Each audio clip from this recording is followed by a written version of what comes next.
वो जो तुम्हारे दादा दादी थे वो बूढ़े हो गए थे, बेकार हो गए थे, काम काज करते नहीं थे, फालतू में हम लोगों को परेशान करते थे।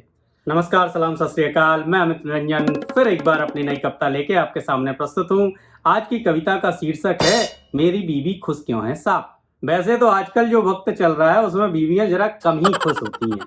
तो देखिए ऐसी क्या परिस्थितियां बनी कि मेरी बीवी खुश हो गई और मुझ पे अपना प्यार लुटा रही है। तो सुनिए कविता, बीवी खुश हो गई। मेरी बीवी मुझ पे बहुत प्यार लुटा रही थी, खुश करने के लिए किचन में सामान जुटा रही थी। खीर, समोसे, सब्जी, पूड़ी, तन पे सिंगार, हाथों में चूड़ी। मेरी बीवी खुश क्यों है साहब? क्योंकि वृद्धाश्रम में छोड़ के आया हूँ अपने बूढ़े माँ बाप। पत्नी के सर पे सरकार आ गई, उनके जाते ही घर में बाहर आ गई। बिना दादा दादी के बच्चे परेशान थे, बिना दादा दादी के बच्चे परेशान थे। करते क्या, आखिर बच्चे थे नादान थे। बीबी ने समझाया, मैंने डांटा, दोनों ने मिलके बच्चों का ध्यान बांटा। बेटे वो बूढ़े थे बेकार थे, बेटे वो बूढ़े थे बेकार थे, कामकाज करने से लाचार थे। तेरी माँ को भी उनसे बहुत परेशानी थी और इतने दिन उनको झेला, ये उन पे हमारी मेहरबानी थी।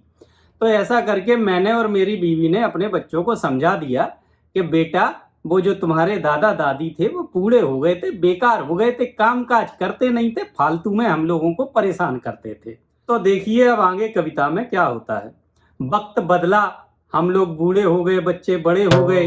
तो एक दिन मैंने अपने बेटे से बोला, बेटा कौन सी दुनिया में मस्त रहते हो, हमसे बात करने का टाइम नहीं, कहाँ व्यस्त रहते हो। तो मेरा बेटा बोला कि पापा अब आप भी बूढ़े हो बेकार हो, काम काज करने से लाचार हो। मेरी बीवी को भी आपसे बहुत परेशानी है और आपको झेल रहे हैं, ये आप पे हमारी मेहरबानी है।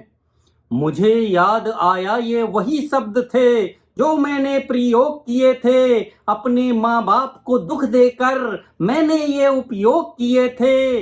मेरी आंखें भर आईं और दिल से निकली ये आवाज, अब पछताए होत का जब चिड़ियां चुग गई खेत। सुख देवे सुख होत है, दुख देवे दुख होत। तो भाइयों, जो लोग इस दुनिया में अपने माता पिता को दुख देकर सोचते हैं कि उन्हें शांति मिलेगी, सुख मिलेगा, ऐसा कभी नहीं हो सकता। माता पिता के चरणों में स्वर्ग बसता है। अपने माता पिता की जितनी हो सके सेवा करें, उनके चरणों में ही चारों धाम हैं। धन्यवाद दोस्तों, मिलते हैं फिर एक नई कविता के साथ, तब तक के लिए नमस्कार।